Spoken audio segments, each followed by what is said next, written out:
बेडवर उठलो आणि पटकन माझी अंडरपॅन्ट घातली आणि वहिनीच्या मागोमाग निघालो. वहिनी घराच्या मागे जाऊन लघवीला साडीवर करून बसणार तेवढ्यात मी तिथे जाऊन उभा राहिलो. तर वहिनी मला म्हणाल्या, भाऊजी प्लीज नको, तुम्ही जा ना.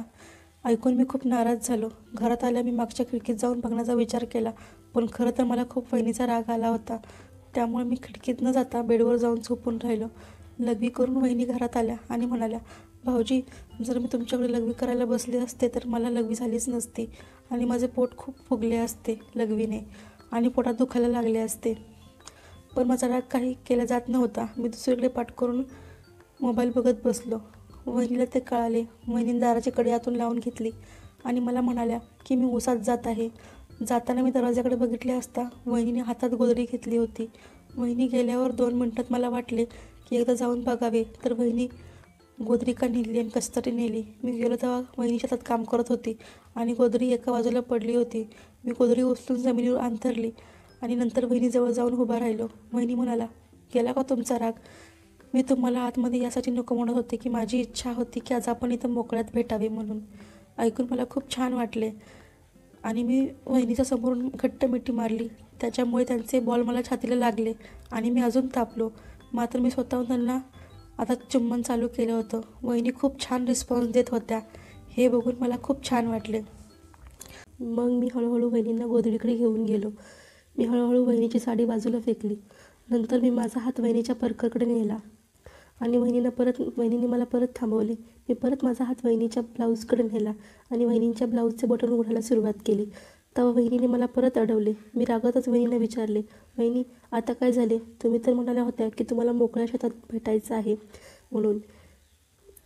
मग वहिनी मला म्हणाल्या, मला फक्त भेटायचे होते. असे म्हणत वहिनीने मला खाली गोधडीवर ढकलले आणि झोपवलं आणि तसेच माझ्या अंगावर बसल्या. वहिनी आता माझ्या सर्व अंगाला चुंबन करू लागल्या होत्या.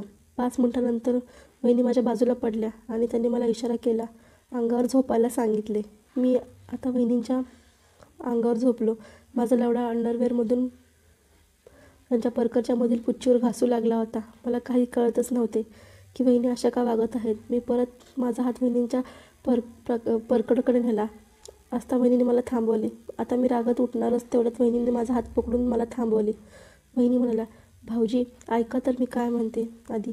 वहिनी म्हणाला, भाऊजी तुम्ही दर आठवड्याला इथे येता, तर आपण आज पहिल्या दिवशी सर्व काही केले तर इतकी मज्जा येणार नाही.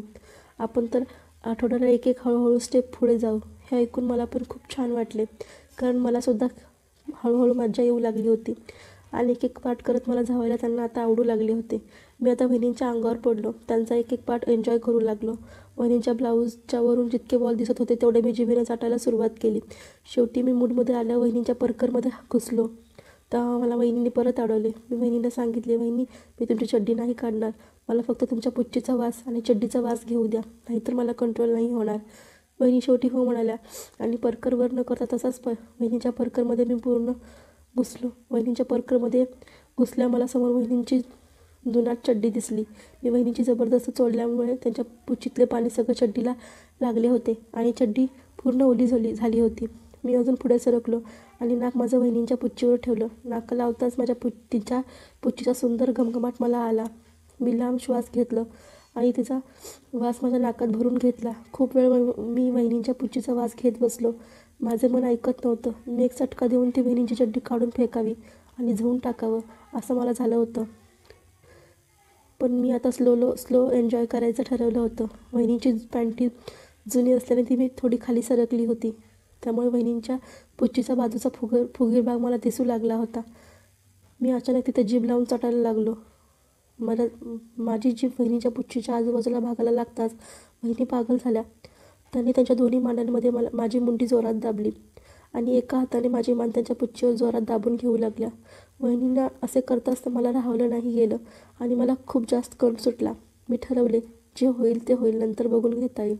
मी एका झटक्यात वहिनीची चड्डी काढून फेकली आणि मी माझी जीभ तशीच वहिनीच्या पुच्छीच्या दाण्याला लावली, कारण मला कळून चुकले होते की वहिनीला जर मूडमध्ये आणायचे तर माझी जीभ त्यांच्या पुच्छीच्या दाण्याला लागलीच पाहिजे.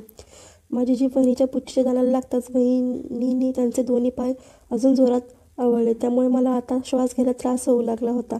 पण माझ्या नाकात माझा आवडता पुच्छीचा वास होता आणि माझ्या तोंडात त्यांच्या लघवीने ओली झालेली पुच्छी होती. त्यामुळे मी मी दोन्ही पाय थोडे बाजूला करून वहिनीच्या केसात ओल्या पुच्चीत माझी जीभ घातली. वहिनींची पुच्ची खारट लागत होती. मी अजूनही वहिनीच्या परकरमध्येच होतो, त्यामुळे मला एक वेगळीच मज्जा येत होती. वहिनींनी आता त्यांचे दोन्ही पाय वर उचलल्यामुळे मला आरामात त्यांच्या पुच्चीचा दाणा चोखता येऊ लागला होता. वहिनींच्या पुच्चीचे कडक केस आता माझ्या तोंडाला टोचायला लागले होते. पण वहिनींच्या पुच्ची चाटण्यात मी इतका मग्न झालो होतो की मला सुधरत नव्हते काही.